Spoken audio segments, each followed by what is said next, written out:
समाज का संदेश। आज का संदेश है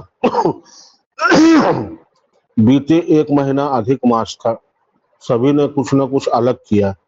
किसी ने रामायण पाठ किया, किसी ने भागवत पाठ किया, किसी ने गंगा स्नान किया तो कहीं ब्राह्मण भोजन कराया। यह बहुत अच्छी बात है, किंतु भगवान 56 भोग से नहीं अपितु भाव से प्रसन्न होते हैं। सबरी ने कौन सा 56 भोग लगाया था? मीरा ने सिर्फ नाम धुन किया। परिणाम स्वरूप श्री कृष्ण उन्हें अपने अपने में समा लिया। यह नियम पर ये भगवान प्रेम डोरी पकड़ लेते हैं, फिर कभी छोड़ते नहीं। उनको क्या आरती और क्या भोग, सब उनसे निकलकर उनमें ही समा जाता है। इस संसार के एक एक पत्ते पर सिर्फ मालिक का नियंत्रण है। हमें सिर्फ अपना अहंकार गुरु को समर्पित कर देना है, आगे उनकी जिम्मेदारी। यहाँ से कुछ भी ले जाने की व्यवस्था नहीं है। अतः अपना कर्म सरलता पूर्वक करते रहिए, क्योंकि यही आपका प्रारब्ध होगा। तेरा तुझको अर्पण क्या लागे मेरा। नामदेव महाराज के घर में प्रतिदिन विट्ठल नाथ जी की पूजा होती थी। नामदेव उसमें कम उम्र के थे। उनके पिताश्री कुछ दिनों के लिए बाहर जाने वाले थे। नामदेव जी को पूजा की विधि समझा दिया एवं जगाने का मंत्र भी बता दिया। मंत्र क्या है? उत्तिष्ठ उत्तिष्ठ मम गोविंदं, उत्तिष्ठ गरुड़ ध्वजा, उत्तिष्ठ कमला कांतं, त्रैलोक्यं मंगलं कुरु। चरण सेवा करना, उनसे पूछकर वस्त्र पहनाना एवं नित्य दूध पिला देना। अब नामदेव जी वैसा ही करने लगे। जब दूध अर्पण करने की बारी आई तो वो विट्ठल जी को मनाने लगे। मैं आपको क्या दे सकता हूँ? आप सबों के दाता हो, आप कृपा करें। नामदेव जी का प्रेम देख विट्ठल जी मुस्कुराने लगे एवं उन्हें अपने बाहों में भर लिया। जब प्रहलाद जैसा विश्वास हो, भिल्ली जैसी श्रद्धा, द्रौपदी जैसी पुकार और मीरा जैसा इंतजार हो, तो श्री कृष्ण को आना ही पड़ता है। स्वयं को तराशना होगा, ठाकुर को तैयार बैठे। आप सबों का कल्याण हो। जय गुरु। वाह। कुछ चीजें बड़ी स्पष्ट है कि भोजन करेंगे तो भूख मिटेगी, भोजन करेंगे तो भूख मिटेगी। चलना शुरू करेंगे तो जहां जाना है वहां पहुंच जाएंगे।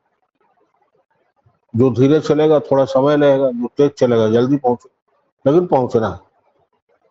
मन से पढ़ाई करेंगे तो अच्छे नंबर आएंगे, अच्छी जगह नौकरी लगेगी। मन से पढ़ लें।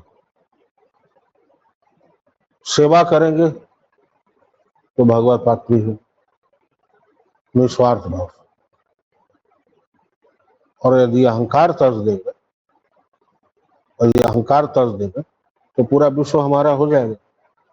ये मतलब ये करने से ये होगा, ये फिक्स है, इसमें कोई परिवर्तन नहीं है। हम लोग के साथ दिक्कत कहाँ है? हम लोग के साथ दिक्कत आती है कि हमारा अहंकार जो है यहाँ सवार है। हम हमेशा तुलनात्मक अध्ययन करते हैं, तुलना कंपैरिजन करते हैं। वो मुझसे अच्छा कैसे, इसी को थोड़ा उल्टा कर दो। मैं अभी तक आगे क्यों नहीं बढ़ पाया? बदल जाएगा, आगे बढ़ने की प्रोसेस विधि बदल जाएगी और हम विनम्र हो जाएंगे। विनम्रता का भाव जा रहा है। कोई आगे बढ़ रहा है तो उसको देख के जलन हो रहा है। कोई अच्छा काम कर रहा है, कैसे कर रहा है, पैसा कहाँ चला रहा है। कोई सारा तकलीफ सह के भी सबके साथ मिल के चल रहा है, तो वहां भी लोगों को तकलीफ है। कितना बर्दाश्त कैसे कर रहा है भाई, ये तो ऐसा नहीं था, ये तो 2 साल पहले थी। तो हम लोग क्या पिछले कैलकुलेशन पर चले? समय बदलने में उतना ही समय लगता है जितना एक बार पलक को उठ के गिरने में लगता है। एक निमेष कहते हैं। पलक उठ के गिर के उठने में जो समय लगता है उसको एक निमेष कहते हैं।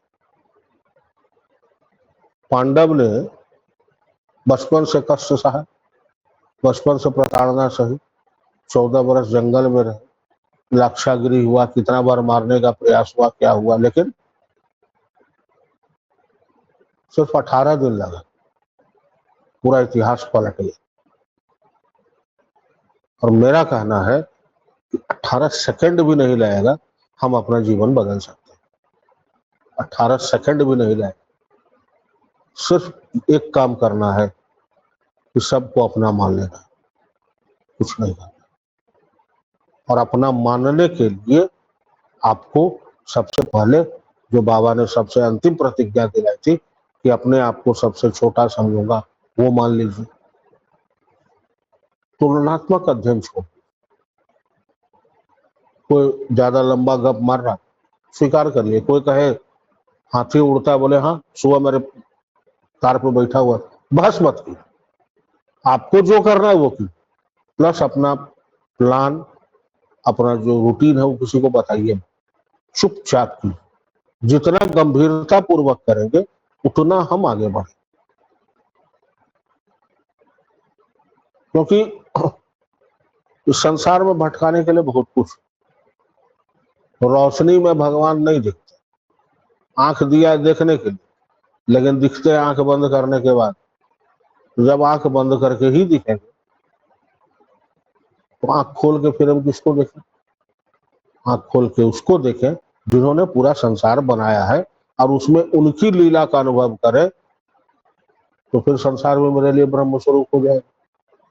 बोलना बहुत आसान, इसमें विघ्न बहुत आता है। घर से, बाहर से, इष्ट मित्र से, समाज से, यही तो चार चीज है, पांचवा तो कुछ है नहीं। अब जो सबसे ऊपर है वो तो हमेशा आपको सपोर्ट करने के लिए बैठा हुआ। तब प्रश्न उठता है कि ये करने में कष्ट बहुत होता है, परीक्षाएं बहुत होती हैं, आपके सामने तकलीफें बहुत है, किस्म किस्म का तकलीफ है, यही तो एग्जामिनेशन। और ये मैं अपने अनुभव से बता, एग्जामिनेशन बहुत होता है, इतनी कड़ी परीक्षा होती है ना जिसका कोई हिसाब नहीं। उसी में उत्तीर्ण हो, पेशेंस में शांत रहो। और घर से ज्यादा विरोध, बाहर से ज्यादा विरोध आपके घर से हो।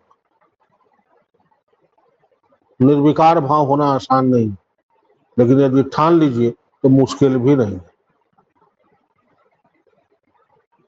हमारे बोली से किसको तकलीफ हो रहा है? अगर हम अच्छा वक्ता होना चाहते हैं तो पहले अच्छा श्रोता बनना पड़ेगा। इधर कोई बोला नहीं कि हम जवाब देना शुरू कर दें, कॉन्फ्लिक्ट यहीं पैदा हो। अगला बोल रहा है उसको पूरा बोल लेने दीजिए, तब हो जाए तो बोले और कोई प्रश्न, फिर जवाब दीजिए। उसकी मजबूरी हो जाएगी आपको सब।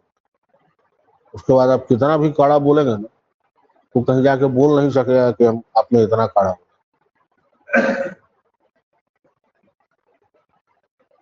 संस्कार अगर घर से ना डाला जाए तो बाहर वाला तो बिगाड़ने के लिए तैयार बैठा हुआ। कोई अगर किसी रास्ते में आगे बढ़ रहा है उसको प्रोत्साहित कीजिए। पहले कहावत है कि पढ़ोगे लिखोगे बनोगे नवाब, और खेलोगे कूदोगे होगे खराब। आज के दिन में ये परिभाषा पलट गया, खेल में भी लोग अच्छा कमा रहे हैं। तो जो जिस क्षेत्र में आगे उसको बढ़ा दो। कौन जानता है कि वर्ल्ड लेवल पे वो नाम छा गया, कोई बड़ी बात नहीं। दूसरा चीज है, ये जो वर्चुअल दुनिया हम लोग के पॉकेट में घूमता है, इसका उपयोग सिर्फ संवाद के आदान प्रदान तक ही, उससे आगे पढ़ाई लिखाई में उपयोग है कीजिए, लेकिन बैठ के जो अंगूठा चलाते रहते हैं ये काम बंद करें। क्योंकि आदमी को ज्ञानी नहीं बना रहे, महाज्ञानी बना रहे। आता कुछ नहीं है, भाषण दुनिया भर। बच्चे समय से पहले बड़े हो जा रहे हैं, कष्ट है आजकल। जो प्रारब्ध है और मृत्यु हो तो भोगना पड़ेगा। आज मुझे यदि कोई कष्ट, मेरा प्रारब्ध है, भोगना पड़ेगा, कोई उपाय नहीं है। कोई दवा लगा देगा, कोई दवा देगा, कोई सेवा कर देगा, लेकिन जो दर्द है वो हमको सहना पड़ेगा। तो हर किसी के जीवन का जो प्रारब्ध है वो निश्चित है, वो भोगना है। और कुदरत के कानून में राम ना आए। जो कुदरत का कानून है, क्योंकि बनाया हुआ उन्हीं का है। कृष्ण जी को भी तीर लगा था, प्राण निकला, बहाना तो गया ना। राम जी को भी जल समाधि लेनी पड़ी। जितने भी ऋषि मुनि हुए सबका अंत देखिए बहुत कष्ट हो, क्योंकि पूरे संसार का, अपने शिष्यों का कष्ट एक जगह इकट्ठा किए, प्रारब्ध भोग के निकल गए, फिर उनका दोबारा जन्म नहीं होने वाला। क्योंकि उनको मालूम है 84 के पैर में कौन पड़ा। अपने सॉफ्टवेयर को इतना अपडेट बनाइए कि दूसरा कोई सॉफ्टवेयर उस पर चढ़ ही ना। हम लोग इन्फ्लुएंस्ड हो जाते हैं। भैया अगला अपना रंग चढ़ाने की कोशिश कर रहा है, बचिए उससे।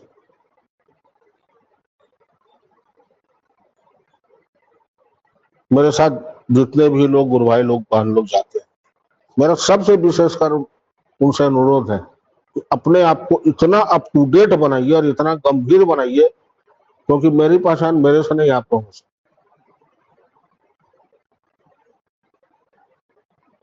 हम लोग कहीं जाते हैं, देखिए ना बाहर चप्पल कैसा खुला हुआ है, सिस्टम में नहीं है। हम लोग सो के उठते हैं तो शावर कैसा पिलता हुआ है, हम लोग सिस्टम में नहीं है। एक किताब थी, वो किताब पढ़ी है मैं, 3-3 हजार रुपए का किताब भी, और पूरा वेदांत से के आधार पर लिखा गया है। मेक योर बेड का जिस्ट 2 लाइन में है कि सुबह उठते ही वो काम कीजिए जिसको आप सबसे बाद में करते हैं। मैंने रूम से अगर निकलिए तो अपना रूम अरेंज करके निकलिए, तो ये आदत आपको पड़ जाएगी हर काम को अरेंज करने का। मतलब इतना ही है। हम डिपेंडेंट क्यों है दूसरे के ऊपर, हम अपना काम खुद क्यों नहीं कर सकते।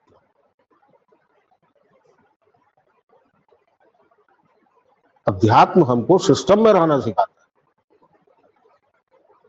साधु लोग को देखिए, एक बर्तन रखता है, खाया अपने से धोया फिर झोले में रख दिया। 2 वस्त्र है, एक धोया एक पहना,